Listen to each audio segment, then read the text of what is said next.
Hello guys, welcome back to my YouTube channel. ഇന്ന് ഞാൻ വന്നിട്ടുള്ളത് ചെറിയൊരു ട്രാവൽ വ്ളോഗുമായിട്ടാണ്. നമ്മളിപ്പോൾ പോകുന്നത് മസ്കറ്റിലുള്ള വാട്ടർ ഫ്രണ്ട് എന്ന് പറയുന്ന ഒരു പ്ലേസിലേക്കാണ് കേട്ടോ. റേവിക്കിനെ പ്രഗ്നൻ്റ് ആയിരിക്കുന്ന സമയത്ത് 1-2 പ്രാവശ്യം ഞാനിവിടെ പോയിട്ടുണ്ടെങ്കിലും റേവിക്ക് വന്നതിന് ശേഷം ഇത് ഫസ്റ്റ് ടൈമാണ് ഇപ്പോൾ വാട്ടർ ഫ്രണ്ടിലേക്ക് പോകുന്നത്. ഈദ് പ്രമാണിച്ച് ഇപ്പോൾ റോഡിലൊക്കെ നിറയെ ലൈറ്റിങ്സും കാര്യങ്ങളൊക്കെയാണ്. നല്ല ഭംഗിയുണ്ടായിരുന്നു അതും കണ്ടുകൊണ്ട് ഇങ്ങനെ യാത്ര ചെയ്യാൻ വേണ്ടിയിട്ട്. നമ്മൾ താമസിക്കുന്നിടത്തു നിന്ന് മാക്സിമം ഒരു 10 മിനിറ്റ് ഡിസ്റ്റൻസേ ഈ വാട്ടർ ഫ്രണ്ടിലേക്കുള്ളൂ കേട്ടോ. നമ്മൾ അവിടെ എത്തുമ്പോഴത്തേക്ക് നമ്മുടെ ഫ്രണ്ട്സും അവിടെ എത്തിയിട്ടുണ്ടായിരുന്നു.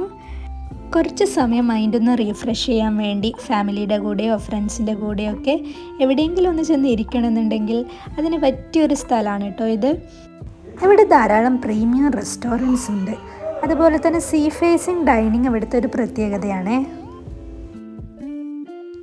റേവിക്ക് പെട്ടെന്ന് തന്നെ ഉറങ്ങിപ്പോയിട്ടുണ്ടായിരുന്നു. പിന്നെ മോനെ സ്ട്രോളറിലൊക്കെ കിടത്തി ഒന്ന് സെറ്റാക്കിയതിന് ശേഷം ഞങ്ങൾ കുറച്ച് സമയം ഇരുന്ന് വർത്താനമൊക്കെ പറഞ്ഞു. അതിനിടയിൽ ആൾ എണീച്ചിട്ടും ഉണ്ടായിരുന്നു കേട്ടോ. ഇതൊരു മസ്റ്റ് വിസിറ്റ് പ്ലേസ് ഇൻ മസ്കറ്റാണ് കേട്ടോ. അപ്പോൾ ഇത്രയുള്ള ഇന്നത്തെ വീഡിയോ. പുതിയ വീഡിയോ ആയിട്ട് വീണ്ടും കാണും വരേക്കും take care, bye bye. Thank you for watching.